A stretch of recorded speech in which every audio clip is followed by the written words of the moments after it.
A paz do Senhor Jesus Cristo, meus amados. Meu nome é Pastor Luciano Tomé. Estou aqui para mais um vídeo da nossa série Saia da Religiosidade. Hoje eu quero falar sobre o cristão e a política. É esse assunto que a gente vê muito por aí.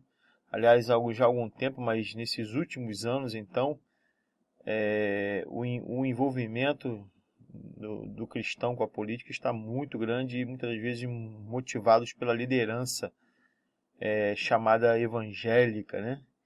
Se assim eu posso dizer. Então, nós vamos falar sobre esse assunto hoje. Eu quero já passar para o nosso próximo slide. E a primeira coisa que eu quero dizer para você é que todo cristão, ele é um cidadão, né? E tem direito a exercer a sua cidadania. Não há problema nenhum. Ele tem direito a voto, ele pode escolher o candidato que mais lhe agrada, analisar as propostas de mandato, de governo. Ele pode se interessar pela política, ele pode se interessar pelas coisas que estão acontecendo no país. Você o cristão é um cidadão, se assim a gente pode dizer, do céu, mas também humanamente. Ele é um cidadão de um país. Está sob as leis daquele país, está convive na mesma sociedade e tem direito a exercer a cidadania, tem direito a buscar os seus direitos, e não há problema nenhum de se interessar pela política. E o cristão, ele pode exercer a carreira política. Eu também não vejo problema nenhum, né? Você pode, se você se interessar e achar que pode contribuir com a sociedade, com o seu estado ou com o seu país, não há problema nenhum, né, de se candidatar a prefeito, a deputado, a senador, a presidente. Não há problema nenhum nisso, em seguir a carreira política. Obviamente, não nos padrões, né, que se vê hoje, né? O cristão temente a Deus, obviamente, vai seguir a carreira política de forma correta, né? Sem se corromper. O que eu acho já muito difícil de conseguir se eleger no mundo, né, nesse meio corrupto, com esse discurso que vai fazer as coisas 100% da forma certa, né? Que vai glorificar a Deus atuando politicamente. Mas eu não posso, por causa disso, dizer que não há possibilidade do cristão seguir carreira política. Óbvio que não.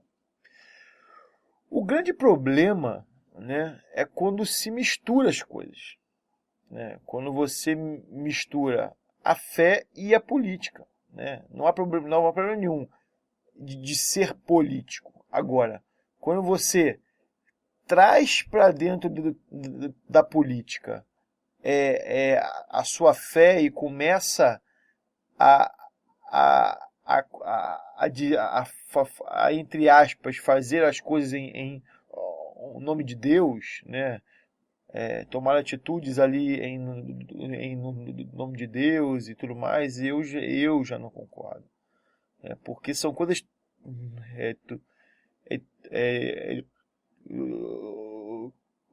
totalmente diferentes, né?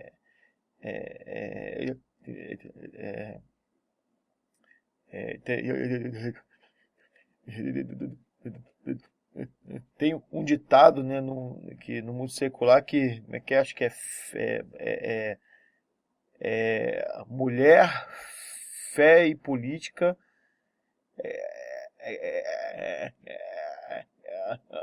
cada um tem a sua, né? Ou seja, mais ou menos isso aí. Então, quando se mistura a fé e a política, é muito complicado. E a gente pode ver na história da igreja que toda vez que a fé e a política elas se misturaram, a igreja de alguma forma se prostituiu. A gente pode ver isso muito claro quando você estuda história. Você vê que a igreja católica se envolveu muito politicamente, né? Não sei se você se lembra lá da sua sexta série, sétima série, onde fala, onde mostrava aquela pirâmidezinha onde tinha o clero, a nobreza e tinha o povo, né? Se você vê que o clero era a igreja, a nobreza era o rei, os príncipes e as pessoas do reinado envolvido ali politicamente. E o povo era o povo. Né? E por muitas vezes ao longo da história se invertia, né?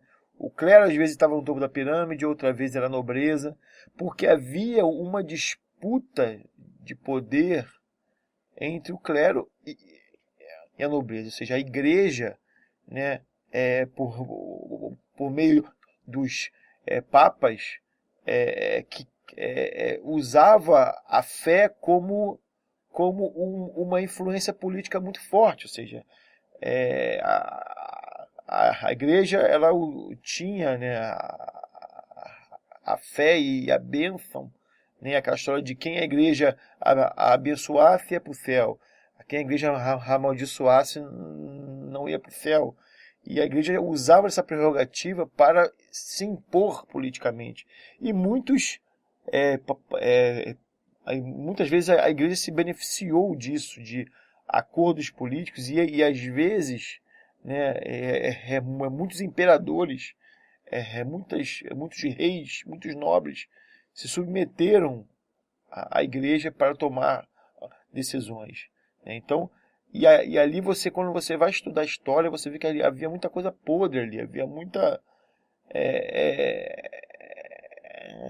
sujeira dentro da igreja. Se você vê, um dos motivos da reforma protestante foi o lixo que a igreja romana ela se tornou. Se tornou tão corrompida que alguns protestaram contra aquela postura da igreja, por isso que se chama reforma protestante. E aí se nasceu a igreja protestante, né? Ou seja, por quê? Porque ela protestava contra a igreja que tinha. E logo depois veio a contra-reforma, ou seja, como a igreja protestante começou a levar muitos membros da igreja católica romana, a igreja católica romana teve que olhar para si mesma e mudar algumas coisas, e a contra-reforma, na verdade, como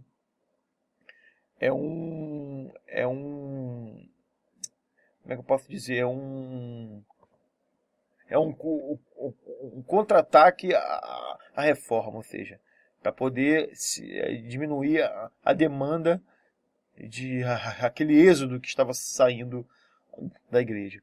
E hoje a gente vê também isso acontecer principalmente com a igreja evangélica, né? A chamada igreja evangélica hoje, ela tem se misturado muito com a política, né? E eu vou falar mais algumas coisas aqui à frente, coisas que é só você olhar, abrir os olhos, olhar à sua volta, que você vai ver isso acontecendo para todo lado e em muitas igrejas, né?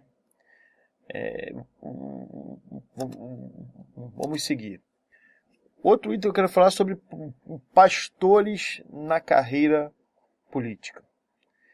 Eu sou contra veementemente isso. Eu acho Eu acho que aquele que tem chamado para ser um pastor, ele não pode abandonar o seu chamado para entrar para a política, porque esse negócio que dá para conciliar as duas coisas, isso é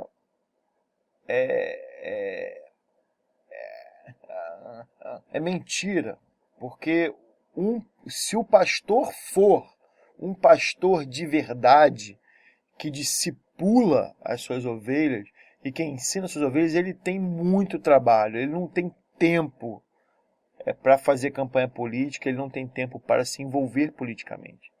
Agora, realmente, aqueles pastores que só têm o nome, né, só levam o nome de pastor, esses que não estão aí, né, para as ovelhas, como Jesus falou, esses não são os pastores das ovelhas, eles são os assalariados, ou seja, quando o lobo vem, o que o assalariado faz? Ele abandona as ovelhas, ele vai embora. Mas o verdadeiro pastor, ele dá a vida pelas ovelhas, ele cuida das ovelhas, está mais interessado nas ovelhas do que qualquer outra coisa. Eu vou te mostrar para você um texto da Escritura que eu gosto muito, que o apóstolo Paulo usa um exemplo de um soldado, mas vale, se a gente substituir soldado por pastor, né, ele encaixa perfeitamente, que é o texto de 2 Timóteo 2,4, que diz assim: nenhum soldado se deixa envolver pelos negócios da vida civil, já que deseja agradar aquele que o alistou. O que ele está querendo dizer? Quando um soldado ele se alista, ele deixa de ser um civil para ser um militar. Ele continua sendo um cidadão. Aqui fala aqui não está dizendo que ele não se preocupa com a vida civil, que ele não se preocupa com as coisas que acontecem ao seu redor, mas diz que ele não se envolve. Nenhum soldado se deixa envolver pelos negócios da vida civil, já que deseja o quê? Agradar aquele que o alistou, aquele que é o superior dele. Se nós pensarmos que somos soldados de Cristo, da mesma forma eu não posso me envolver com funções da vida civil, né? Funções da vida civil. Por quê? Porque eu tenho que agradar aquele que me chamou. E se eu tenho, olha só, eu não estou. Se você reparar aqui na minha apresentação, eu falei que não há problema nenhum de cristãos ser políticos. Agora, o que eu não concordo é os pastores ser políticos, porque o cristão em si, ele não tem, entre aspas, responsabilidades em cuidar de ovelhas. Tem a responsabilidade de cuidar, nós temos a responsabilidade de cuidar uns dos outros e tal, mas o pastor, ele presta conta das suas ovelhas. Ele cuida, ele tem a função de cuidar das ovelhas. Demanda trabalho, esforço, oração. Então, esse texto fala muito claro que aquele que é chamado, ou seja, aí eu vou, vamos botar a palavra pastor. Nenhum pastor se deixa envolver pelos negócios da vida secular, já que deseja agradar aquele que o chamou. Você vê que o texto ele funciona para ele funciona para pastores, sabe? Então eu acho que aquele que tem chamado, que diz ter um chamado na vida dele para ser pastor, e ele se envolve com a política, eu acho que tem alguma coisa errada aí, né? Tem alguma coisa errada. Será que É aquela história, será que Deus chamou ele para ser pastor? Aí agora Deus mudou e chamou ele para ser político? Sabe? Eu acho que é muito mais conveniência, muito mais oportunidade de aparecer do que, do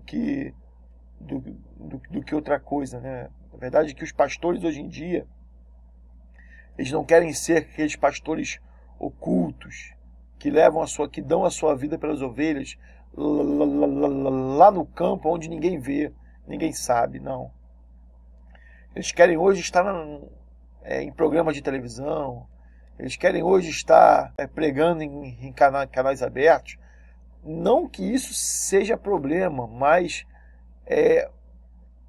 viver em função disso, levar o seu ministério em função disso, ao ponto de fazer loucuras e ferir, muitas das vezes, a palavra de Deus e o Evangelho, que é complicado. Billy Graham foi o maior evangelista que os Estados Unidos já teve nos últimos tempos. Ele era um homem que orou alguns presidentes em posse, na sua posse. Foi um homem que pregou no mundo todo em cruzadas gigantes pelo mundo inteiro. A bem na verdade é que Billy Graham, ele chegou a um ponto que ele ficou tão conhecido pela pregação do Evangelho, que chamaram ele para se candidatar a presidente dos Estados Unidos. E a resposta dele foi essa aqui que eu vou te mostrar. Ele disse assim, eu não vou deixar de ser embaixador da pátria celestial para ser simplesmente presidente dos Estados Unidos. O que ele estava querendo dizer? Que ser presidente dos Estados Unidos era se rebaixar do chamado que ele tinha de Deus. Ou seja, o que é ser presidente de um país aqui na Terra se você pode ser embaixador da pátria celestial? Ele havia sido chamado para ser um pregador do Evangelho, um representante de Cristo aqui na Terra. Então, olha a diferença, sabe?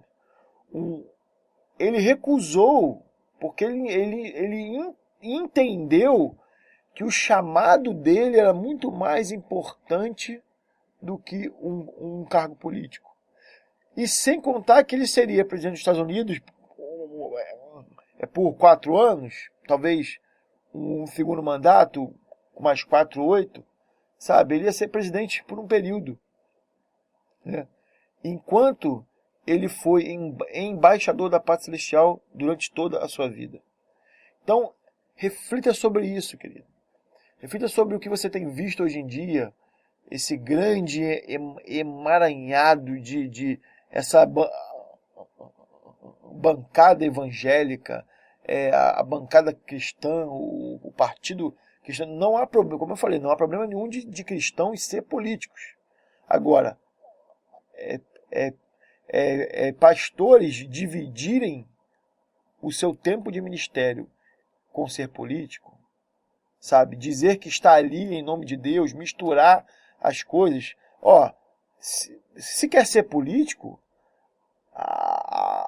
abre mão de ser pastor, sabe? Abre mão, não quero ser mais pastor, vou ser político.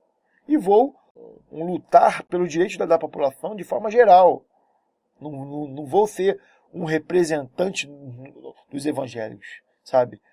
A gente está vendo aí nesses dias muitos homens se colocarem como líderes, como liderança da bancada evangélica, liderança dos evangélicos na Câmara, no Senado. Continuando.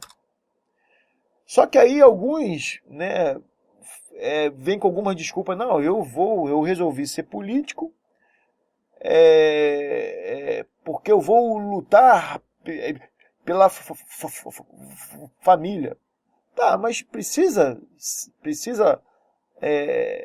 será que a gente vê hoje aí o Bolsonaro, que não é evangélico nem nada, e luta pela família, né? segundo lá as propostas dele lá, em recusar algumas coisas, sabe? Então, ou seja, vim com essa desculpa, Deus me colocou aqui para fazer isso, para fazer aquilo. Não, se há um chamado de Deus para que você seja um pregador do evangelho, você não vai ser político. Tem até um pastor aí, não vou dizer o nome aqui, mas se você procurar no Google aí, você vai ver. Teve até um pastor que, há uns anos atrás, perguntaram a ele se ele queria ser político. Ele falou assim, que ele fez o discurso de que ele não se rebaixaria a ser político. E depois de alguns anos, o que aconteceu? Ele se candidatou a político. Aí veio com, eu era novo, eu era imaturo, né? Aquela história, né? Veio cheio de desculpas para poder. Só que se você olhar, coincidentemente, o ministério dele estava em queda, ou seja, ele havia aparecido, né, como pastor das multidões, que arrebatava pessoas e tal. De repente, o ministério dele deu uma queda, e aí ele entrou para a política, para poder aparecer, né? Assim acontece com cantor, assim acontece com comediante, assim acontece com artista, assim acontece com jogador de futebol. Todos eles, quando começam a assumir da mídia, pode contar que vem como vereador, vem como deputado estadual, deputado federal. É a mesma tática, sabe? É a mesma, porque o importante é estar visível. Porque uma vez visível é convidado para poder pregar em outras igrejas, é convidado para participar de seminário, e aquilo ali, aí vai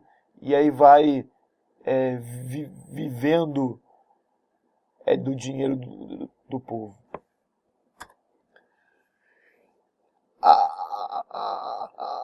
A outra e última coisa que eu vou falar aqui é sobre apoiar candidatura de político, levá-lo sobre o altar e pedir voto para ele. Irmãos, isso aqui é uma das coisas mais nojentas, sabe, que eu vejo entre a mistura de fé e política. A gente tem um monte de pastor safado que vem levar político para dentro da igreja, colocar sobre o altar, colocar o cara com Bíblia, e aí o cara chega lá com Bíblia debaixo do braço, fala que é cristão, fala que é isso, e daí daqui passa um ano e meio, o cara está envolvido com corrupção, com roubo, com não sei o que lá. E aquele pastor vem e dá uma desculpa, dizendo que não sabia, que não podia, né, que ele errou, mas quem não erra, né? Você deve saber mais ou menos aí de quem eu estou falando, né? Que ele erra e quem não erra, e que ele é um cidadão, e que ele tem direito de votar. Tá, e não há problema nenhum ser cidadão e votar. Agora, usar a sua influência para pedir voto. Por quê? Por que ele pede voto? Por quê? Porque aquela história é o nome de rua, recebe o nome de rua, recebe um apoio para poder fazer reforma para a igreja. Estou falando porque eu conheço um pastor que conseguiu que a Feira Livre passava dia de domingo, era em frente à igreja, na outra igreja, e ele conseguiu mudar a feira de rua. Ou seja,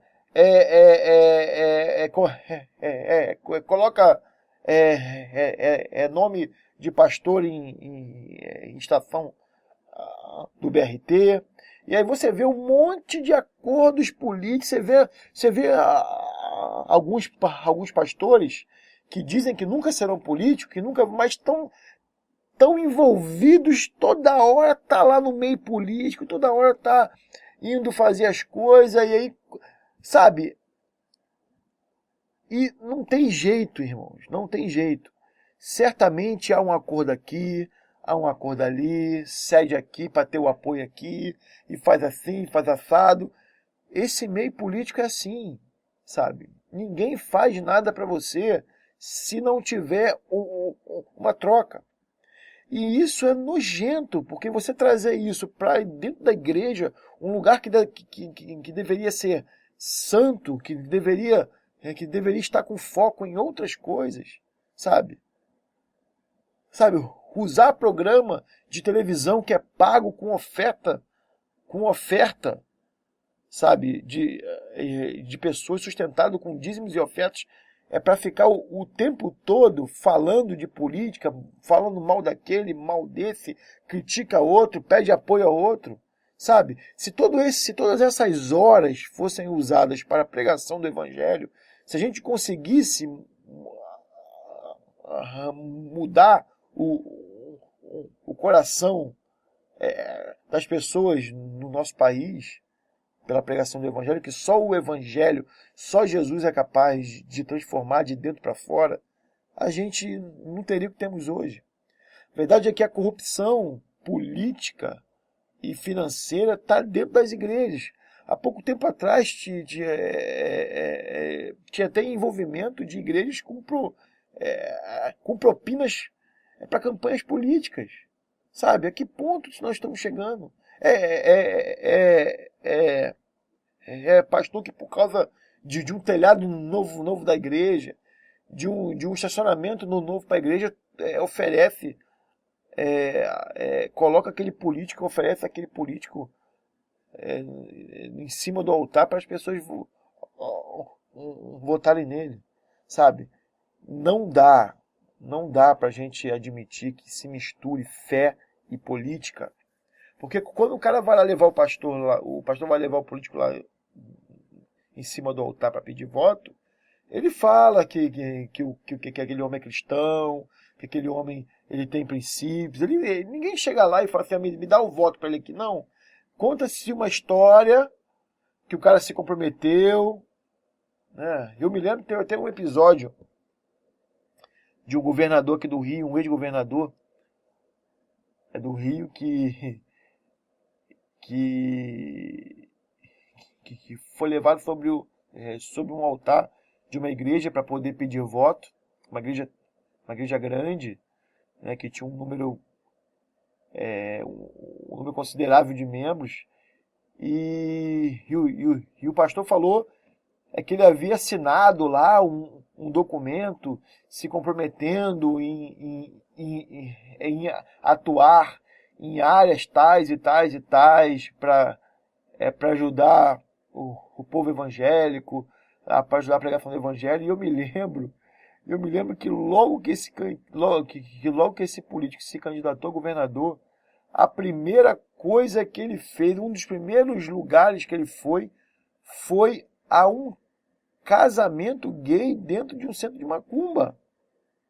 Sabe? Totalmente, não estou entrando no mérito do gay ou do centro de macumba, o que eu estou querendo dizer assim, que ele havia assinado um documento, né, se comprometendo com a causa cristã, e depois, quando ele se elegeu, ele estava fazendo lá uma coisa totalmente oposta àquilo que ele tinha se comprometido.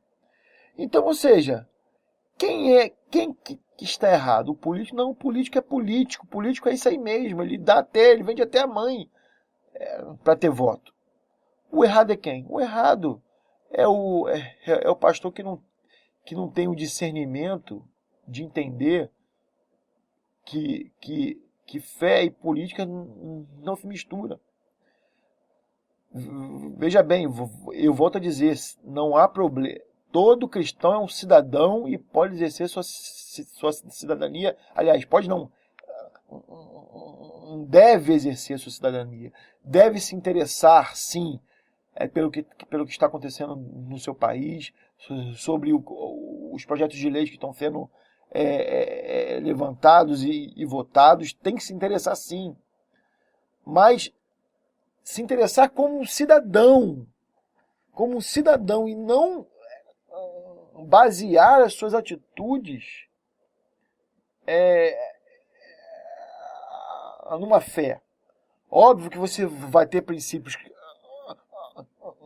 cristãos de ser correto, né, de não fazer coisas erradas, de apoiar aquele que no mínimo tem, que tem um mínimo de condições, sabe? Mas sem entrar, sabe, nesse negócio translocado de misturar a fé com política. E para a gente finalizar, eu quero te fazer essa pergunta. O que Jesus acharia dessa mistura entre fé e política? O que Jesus... Você consegue ver Jesus fazendo isso? Você consegue ver Jesus com tempo? Com tempo para se envolver lá com o imperador romano e ficar com Pôncio Pilatos e ficar reivindicando melhores condições para as pessoas. Você vê Jesus fazendo isso? Você vê Jesus com o tempo? Jesus, o tempo todo, respirava a pregação do Evangelho. O tempo todo, a preocupação de Jesus não era a situação, sabe? Não era criar, né, uma situação favorável para as pessoas aqui. Porque